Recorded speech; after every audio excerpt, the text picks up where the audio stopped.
Sol, Sol, ano ang pinakamahalaga sa affidavit ni Janelle Manahan? Ang pinakamahalaga, kabayan, sa affidavit na isinumite ng mga abogado ni Janelle Manahan na kanina ay ang pagtukoy sa relasyon ng magkakapatid si Gail at ibang mga kapatid dito kay Ramjen. At sinasabi ng abogado nila, si Attorney Mendoza, na may mga pangyayari na nagsasabi, lalo na yung mga panahon na di umano ay sinaktan, sinakal bilang disiplinaryan nitong si Ramjen ang kanyang mga kapatid, na nag-establish daw ng case kahit papaano na posible na ito magsisilbing motibo sa naganap na krimen. Tanging ang mga abogado lang ni Janelle Manahan na nakadalo sa preliminary investigation kanina sa Parañaque Prosecutor's Office. Pero malinaw na tinukoy ng kanyang mga abogado ang pinupunto ng kanyang reply affidavit.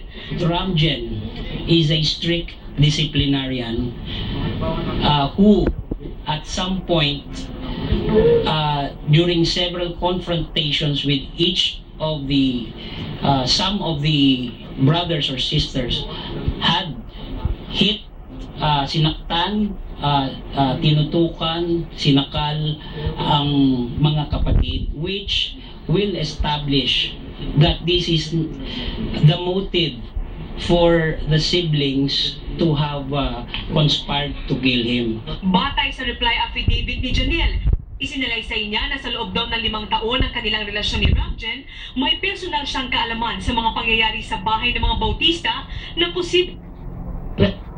Ramjen, testigo rin siya sa walang katapusang alitan ng magkakapatid, bunsod ng pagdidisiplina ni Ramjen. Minsan, nagawa raw sakta ni Ramjen si Ramona ng kanyang Glock 9mm. Nagkaroon din daw ng pagtatalo sina Ramjen at Ramona habang kasama ni Ramona ang kanyang asawa. Nakialam daw ang Turkish na asawa ni Ramona, pero dinuro ito ni Ramjen at sinabihang huwag makialam. Mula noon, matagal daw din nag-usap ang magkapatid. Black sheep naman daw na may tuturing ang isa pang kapatid ni Ram na si Gail. Lagi raw pinagsasabihan ni Ram si Gail na ayusin ang kanyang buhay. Lagi rin daw itong late umuwi o minsan pa ay umuwi ng ilang araw o linggo. Si Ramon Joseph naman daw ay tahimik at kalimitang sumusunod kay Ramjen. Nagkakaroon lang daw ng away ang dalawa kapag bumibili ito ng mga tech gadgets na mahal gamit ang credit card. Ayon pa kay Attorney Restituto Mendoza, lumalabas sa paglalahad ni Janelle at ng ilang mga testigo ang isang malaking revelasyon. Their original plan was together to go to Baguio. Unfortunately, you will also read in her reply affidavit that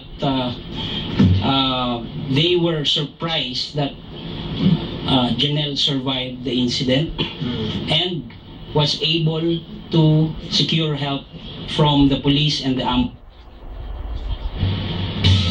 Samantala, kabayan, ilan pa sa bahagi ng statement nitong si Janelle, yung naalala niya na humingi siya ng tulong kay Ramona, ito ay tumawag kay Gail at naulinigan daw nitong si Janelle na kalmado lang itong sinagot at sinabing papunta na kami dyan.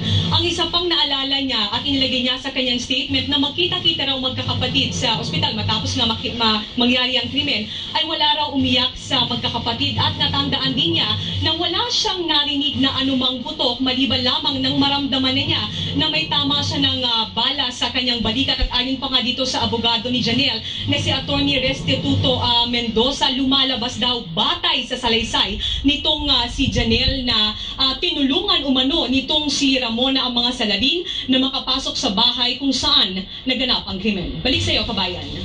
So, lumalabas, Sol,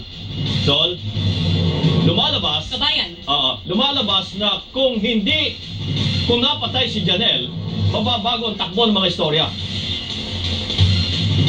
Mukhang ganan ang sinasabi ng abogado batay na rin sa salaysay ni Janelle, kabayan, ano? Kaya lang sinasabi nga nila, yung sinabi ko kanina, malaking revelasyon di umano na nabuhay siya. Kaya ito, sinisiwalat niya yung batay sa nakita niya at naulinigan ng mga pagkakataong yon. So pinakamahalagang witness ay si Janelle sa Manahan sa naturang krimen. Maraming salamat, Sol Aragones.